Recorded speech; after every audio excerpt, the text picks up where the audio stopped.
In this video, I'm going to show you how to change AutoCAD back to the Classic Workspace. If you prefer the traditional AutoCAD interface with familiar menus and toolbars, this quick method can help you switch back easily.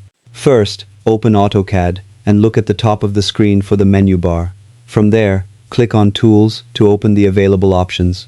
Next, find the Workspaces option in the menu and move your cursor over it to view the available workspace layouts. You should see several workspace choices designed for different types of work. Look for AutoCAD Classic in the list and click on it. AutoCAD will immediately change the workspace layout to the Classic interface, bringing back the traditional menus, toolbars, and familiar arrangement.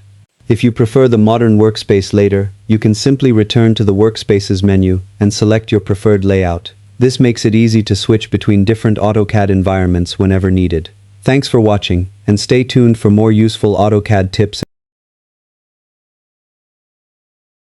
and tutorials.